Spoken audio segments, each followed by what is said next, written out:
नमस्कार विद्यार्थियों। जुलाई 2026 में जो ग्रेड सेकंड की एग्जाम होने जा रही है, जिसके लिए आपने पूरी तैयारी को अंतिम मोड पर फिनिशिंग टच में आप हैं।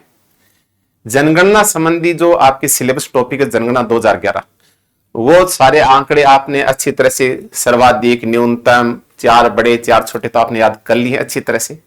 अब जनगणना 2027 जो चल रही है, इस जनगणना संबंधी करंट की 4 से 5 या मैं कहूं कि 6 बातें और बनती है खास। और अगर ये 6 बातें जो करंट की मानो चाहे जनगणना संबंधी, तो और आपको शानदार या यूं कहें कि मोर स्कोर की तरफ ले जाएंगी।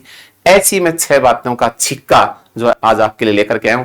अगर आप इसको ध्यान से सुनेंगे समझेंगे तो आपका छक्का पार। तो लीजिए करते हैं शुरुआत जनगणना का। तो देखिए जनगणना 2027 की 6 बातें। जनगणना को इंग्लिश में सेंसस भी कहते हैं। सेंसस 2027 वाली चीज है। इसकी 6 बातों में पहली बात, ये जनगणना भैया पहली बार ये डिजिटल होने जा रही है। डिजिटल ये इसकी पहली खास बात। दूसरी बात, ये पहली बार ये स्व जनगणना होने जा रही है। स्व जनगणना आपने नाम सुना होगा, SE self enumeration, SE census government.in जो एप्लीकेशन पे लोगों ने सारी अपनी इंफॉर्मेशन भरी है। और इसी में देखो कि जो ये स्व जनगणना कार्यक्रम जो था, आप देखते हैं कि 1 मई जो है से 15 मई तक तो चला था स्व जनगणना कार्य। और इसके बाद एक शब्द है मकान सूचीकरण। मकान जो सूचीकरण का काम है, ये भैया जो है 16 मई से कल परसों पूरा हुआ, 14 जून 2026 तक ये चला।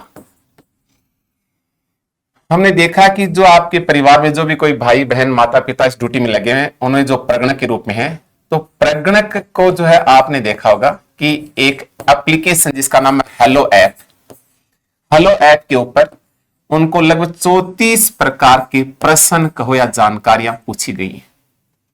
तो 2027 जनगणना में हर प्रत्येक नागरिक ने उस एप्लीकेशन अपनी स्वयं की जानकारी भी उसमें उसने फीड की थी। बाद में प्रगणक ने उनको वेरीफाई किया था।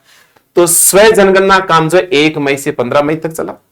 उसके बाद हाउस लिस्टिंग जो मकानों की लिस्ट बनी, वो 16 मई से कल परसों 14 जून को पूरा है। जो प्रगणक थे उन्होंने ये सारी जानकारी एक हेलो ऐप के ऊपर जो एप्लीकेशन पे उन्होंने सारी भरी है। उसमें 34 प्रकार के प्रश्न जानकारी उसमें मांगी गई थी, पूछी गई थी या भरी गई है। तीसरी बात, आप ये कह सकते हैं कि ये स्वतंत्रता के बाद पहली बार ये क्या हो रही है, जाति आधारित जनगणना हो रही है। जाति आधारित जनगणना हो रही है।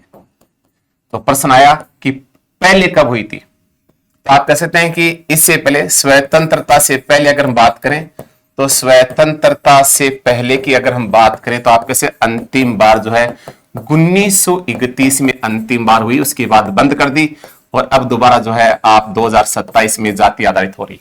ये इसकी तीसरी खास बात। चौथी बात हम कहें कि साहब इसका शुभंकर क्या है। शुभंकर आपने सबने सुना है।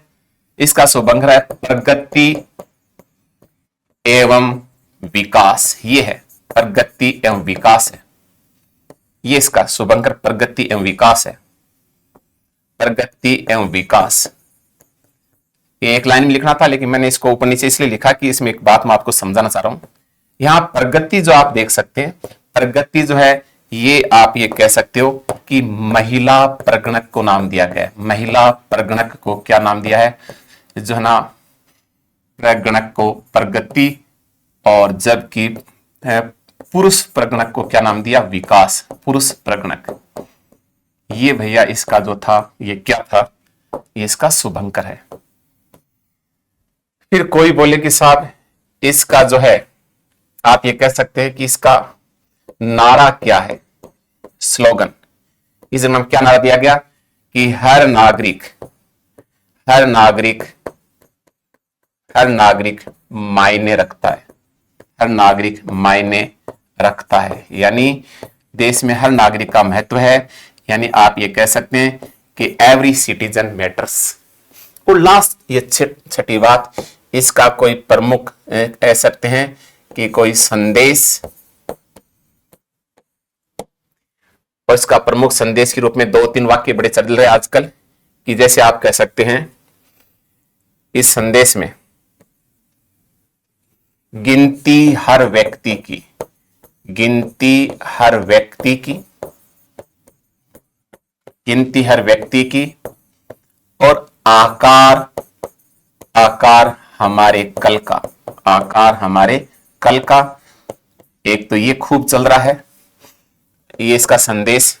और जो है दूसरा है, इसमें आप ये कह सकते हैं, एक ये है कि आपका डेटा,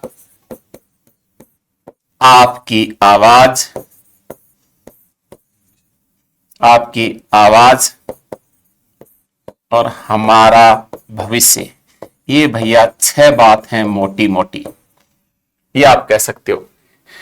तो जनगणना 2027 को मैं पुनः हल्का सा रिपीट करूं आपके सामने, तो आप कह सकते हैं जनगणना 2027 की मोटी मोटी करंट की अगर हम बातें करें, बाकी तो आपने पूरा आंकड़े पढ़ लिए हैं, 11 वाला आएगा, लेकिन ये करंट संबंधी कुछ 6 बातें।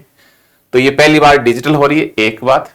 दूसरी बात, इसमें स्वगणना पहली बार हुई है, हर नागरिक अपने आप अपने डाटा फीड किए थे ऐसी सेंसस गवर्नमेंट.in वेबसाइट के ऊपर। तीसरी बात, आजादी के बाद ये पहली बार क्या हो रही है, ये जाति आधारित हो रही है। तो पहले कब हुई थी, पहले अंतिम बार आजादी से पहले 1931 में हुई थी। चौथी बात, इसका कोई पूछे शुभंकर क्या है, तो प्रगति एवं विकास है, प्रगति एवं विकास है। यहां प्रगति शब्द जो है ना महिला प्रगणक को बोला, और विकास किसको बोला, पुरुष प्रगणक को।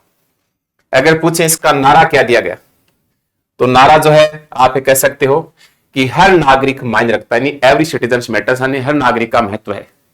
और लास्ट इसका कोई संदेश, ये कह सकते हैं कि गिनती हर व्यक्ति की आकार, अगर हर व्यक्ति की सही सी जानकारी अगर होगी तो कल का हमारा आकार, जितनी योजनाएं देश की जो है प्लानिंग बनेगी, वो बहुत ही बेहतर तरीके से सही आंकड़ों के साथ बनेगी। और यदि डाटा सही है तो आपका डाटा ही जो ना, चाहे किसी जाति का हो या गांव का, शहर का, जिस तरह का डाटा है वही आपकी आवाज, उसी के आधार पर कुछ नीतियां बनेंगी, सारी योजनाएं बनेंगी, और वही हमारे भविष्य को तय करेंगी। तो ये 6 बातें मोटी मोटी आप इसको दोबारा देख लेना, और 6 बातें देखें तो शायद 1% में अवश्य मिल सकता है। और लास्ट में मैं यही कहूंगा कि एग्जाम सर के ऊपर है, थोड़ी सी घबराहट चिंता होती है, लेकिन ऐसा बिल्कुल भी नहीं सोचें। उस चिंता घबराहट से बचने का एक इस वाक्य कि इस बार अच्छा होगा, मैंने लंबी तैयारी की, पूरा रिवीजन किया, सो अच्छा होगा। और इस समय रणनीतिक रूप में एक ही लाइन याद रखें कि खींच के स्पीड से रिवीजन मारें, और पीछे मुड़ के नहीं देखें कि मेरे याद हो रहा कि नहीं हो रहा। आपकी नया पार इस बार। Okay, thank you.